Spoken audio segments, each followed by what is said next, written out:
These have got to be some of the worst roads I have cycled on. They are soaking, and it's caused me to lose so much time. Hello and welcome back to the channel. Today is a really windy and wet day, but the sun is out, so it's time to get some video done. We're in this video today going to compare the Brompton M line to the C line to see which one can perform better. For this test, we've put the videos side by side and we've done the exact same 1 hour loop on the bike. For this testing, I've covered climbing, descents, a mixture of climbing and descents together, and of course straights. I knew this was going to be tight because the Brompton M line is significantly heavier but has a better rolling resistance of the larger wheels. The C line being lighter and with the smaller wheels should help it in the climbing. So it's been well thought out, so let's cut into the footage and see over 1 hour which bike performs better. The C line does have one advantage so far on this route. Because we've got wet roads, the mud guards are a nice addition to have. So, as a lot of Brompton owners probably already know, the 6-speed is the largest range of gears you can get on any Brompton by standard. But it is really hard to find the right gear, and I think that is made harder when you have the bigger front rings. I'm pretty sure this is the largest I come out of it's a 53 or 54. One of the things I personally noticed with the C line is that I have to get out and rock the bike to get up the small graduals with the big front ring. Now without the SPD roads in, it's really difficult to draw that power. Really difficult. Obviously on the M line here we have some of the features I'd love to see on a Brompton, mainly being the 20-inch wheels and the brake discs. We do have the 12-speed Shimano Wi-Fi at the hub, so the weight of this bike is definitely heavier than the C line itself. But I'm hoping, even though this is a semi-climbing terrain, I'm hoping those little extras help me manage the gearing a little more to negate the extra weight. But I do think overall the results are going to be really close. I mean, it's only an hour loop, so there's not going to be a catastrophic difference in it. And I do promise I'm giving them both equal effort. There's no bias here to it. You know, I have high hopes the M line wins this battle, but it's going to be tight. It's going to be very tight. What I will say with the new C line, the hub is definitely noisier than the vintage hub in its lowest gear. Right, I think it's fair to say that obviously this does have a lot of gradual inclines, and the gearing setups on the two bikes are dramatically different. So on here I've got a 42 at the front, and on the Brompton we're a 54. So needless to say, on here I'm nowhere near my lowest gear, whereas the Brompton was low in its lowest gear. So as a general longer day bike, I have so much more relief gears on here, which means easier for the sustained effort. On the Brompton, I was forced to put more power out because I didn't have that lower range. So we're on the C line here. I honestly don't know if it's going to do better or worse than the M line, but if it is going to do better, this is the one to do it because it's brand spanking new. Everything has been set up optimum and it operates buttery smooth. Its brakes are efficient, its gears are efficient. So this should be a really good test to see how good a C line is to the M line. And to be honest, the C line should win it. Oh, these roads are absolutely saturated today. Absolutely saturated. It's been a tough little ride so far, but I think my pacing's been average and it's been enjoyable. I do feel that the fit with these bars just helps me so much get in a comfier position for the longer difference. I do feel the uprights are absolutely fine for general commuting short, and obviously when you change this it does affect the fold.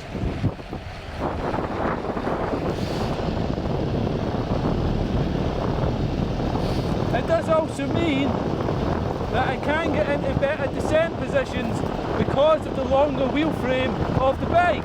Thank you so much for sticking to this point. We are about to come into our first time test. What this test is going to show, it's a long, gradual rolling road with slight inclines along the way. This test is purely to see which bike can get from A to B first, and then it will be followed by a descent. So here we go, let's cut to the first test. In this test, we should get a good idea of what the rolling resistance does for the bike and how much time we save. It's obviously difficult to say if it's an exact measure because conditions like wind and my power output are going to be slightly different from the first attempt, but it's as close as we can get. Oh, the poor position is really fatiguing my arms. My arms! A cyclist isn't supposed to have built arms. I'm doing my best to get this bike a solid time. I don't want anyone to think I've sabotaged the C line. I feel on the other ride, it was at this point in the fit and feel started to affect my arms, but right now I have absolutely none of that. I feel my arms are still relaxed. They've not had any work to do, just my legs, which is how it should be, right? All I'm saying with that is I'm trying to highlight the importance of the bike fit to your overall comfort. Getting close to the finish of the straight. Not seeing the results, but I think the M line should take this one. So we finish the straight and then we go into a descent. So if I do a time review, it will be after the descent because they're right next to each other. Time over. I'm going to call this marker 1 in 3, 2, 1. So as you could see there, the C line nipped that by 3 seconds, but now onto the descent.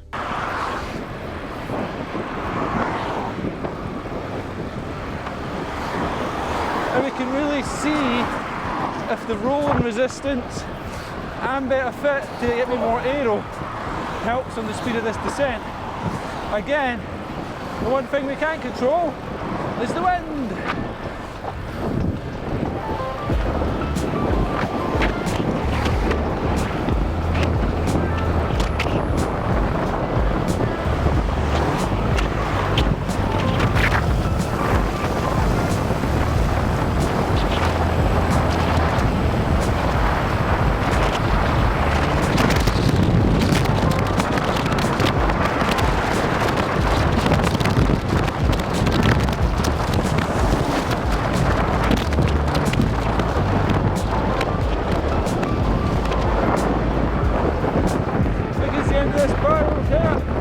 Where the timer mark is in 3, 2, 1, time. Descent done.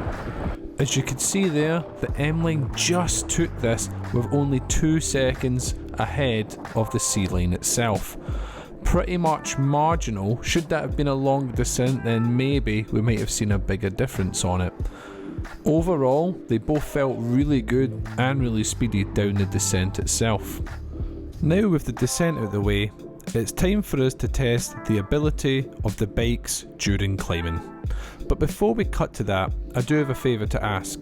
If you have stayed this far into the content, I'm surely hoping you're enjoying it, and I'd be very grateful if you could give this video a like and subscribe to the channel.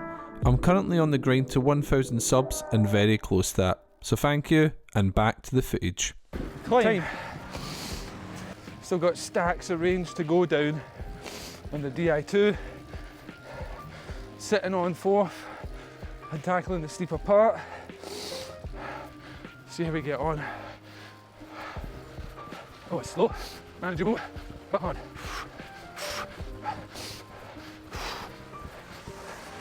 I'm walking up it.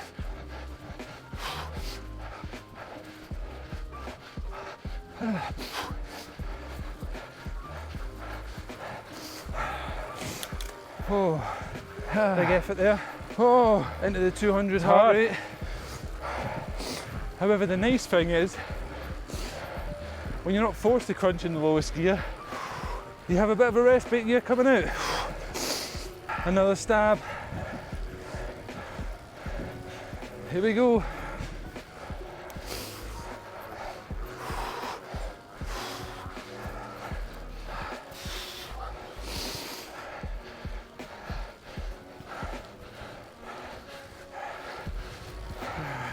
Not too bad, not too bad. Lowest gear with this ratio, pretty much, if I don't stand, I ain't getting up.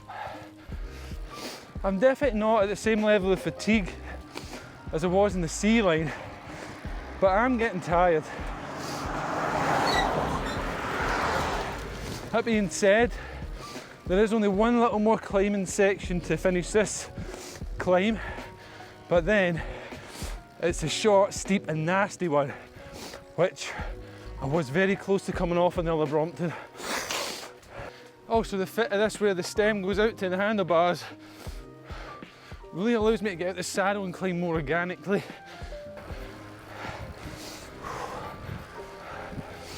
And we're going to call that time. 3, 2, 1, time. That climb was hard. It does worry me that while this doesn't have the gear ratio, it's lighter than the M line. So, is the M line going to be harder? Whew. And there you have it. The C line outperformed the M line by 4 seconds. A marginal difference, but at the end of the day, this is a time trial and the C line gets the points here. I do have to point out though, it was an incredibly difficult effort on the C line and I was having to use way more power than I would have liked to. Hopefully it was obvious from the footage that the M line was significantly more stable and my cadence was able to stay very consistent throughout that climb. Now we're going to go into a descent, which is followed by a very sharp and steep climb, so let's see which one can come out on top on this.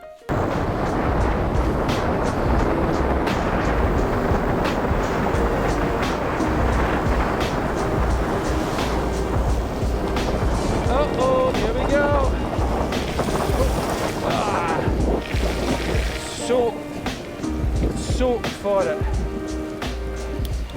Right, shifting down. I'm going to one. This is another stiff going to one. Even on my road bike's lowest gear, I find this one hard. The first time I'm in my lowest gear.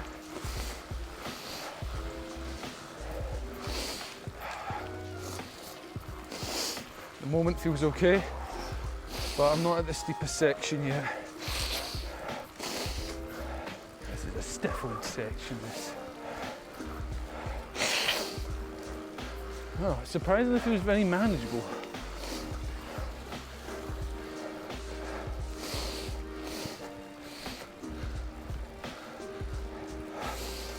I'm not even out the saddle yet.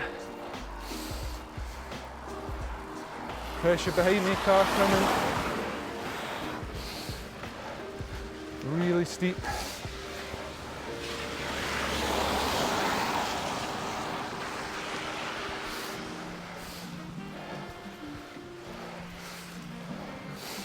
As I expected, out the saddle, feels too easy in gear one. Oh, my pivot to cadence is off.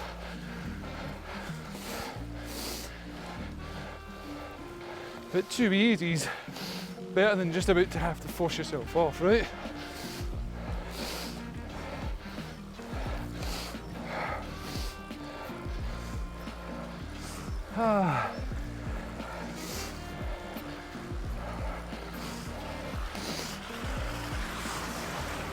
It's not out the woods yet. So there you have it. The C line once again beat the M line by 4 seconds up that descent and climb.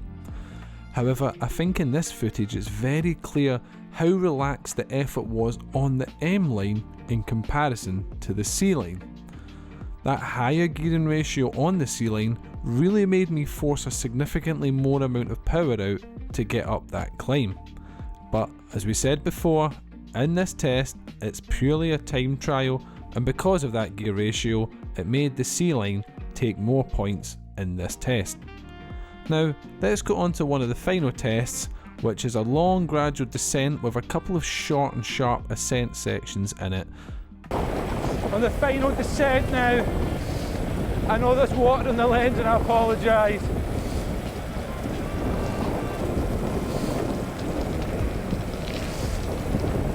But it's just too enjoyable to wipe the lens and too many tight cuts to take my eyes off the road here. This section is soaking, absolutely soaking.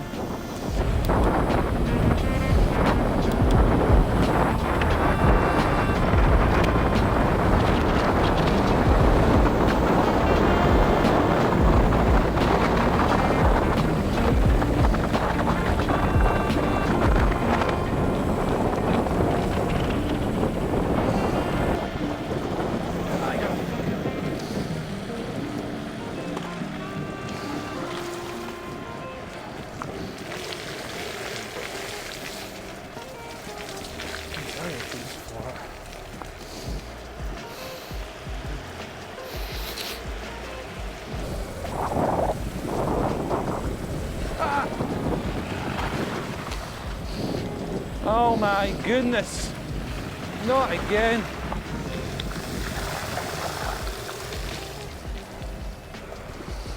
These have got to be some of the worst roads I have cycled on. They are soaking, and it's caused me to lose so much time on a descent that should be really strong for this bike. I'm gutted, but that is life. So as you can probably see there, that descent was incredibly miserable condition wise. The M line did take the overall time, but it's really hard to measure which one actually won, because on the run on the C line I physically had to get off and let a truck pass me. So I reckon the M line would have took this one anyway, but I will go ahead and say it probably would have only been by about 4 to 5 seconds, which is a common theme in most of these tests here. But now we approach the final straight, so let's see what the conclusions are finishing the ride. I am on the home straight. Gave that camera a clean there because we literally went through a water park. The ride's felt great. I'm hoping the stats and power levels in that show just how much more comfortable it was for me on this. If it's quicker, I don't quite know till I'm actually home, but it certainly felt quicker. Right, so we're coming into the last section of the ride now, just finishing up. The one thing I will say is the bike, it technically does handle well, but it's no leisure ride. My arms are heavily fatigued, man, with the positioning. It's just so much work holding it out here and steadying the bike, especially probably climbing out the saddle. I understand not many people are going to be doing pushed efforts on Bromptons, but it's just so much harder than any 700c road bike. Okay, now that we've finished the bulk of the ride, let's cut back to the studio so we can analyse the Strava times and the finishing times to see if we can draw a conclusion. Does one of these bikes clearly stand out as the overall winner? Right, let's get straight to this and compare the numbers. Firstly, let's cut to the chase. There is practically no difference in time between the M line and the C line. The M line clutched the victory by a mere 31 seconds in the end. However, that is pretty amazing considering the massive weight penalty on the M line itself. However, I do also have to note the M line does have massive hub drag, and I'm not quite sure what's causing that issue, but it was very noticeable in comparison to the C line's hub while rolling. While the M line on paper won, it's fair to say there is no real difference from a time point of view.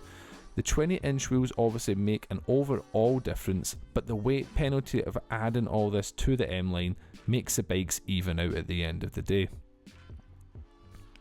We do also have to bear in mind that an M line is in the same price bracket as a P line, and I'm pretty confident to say that a P line would smoke this time by at least a minute, if not more.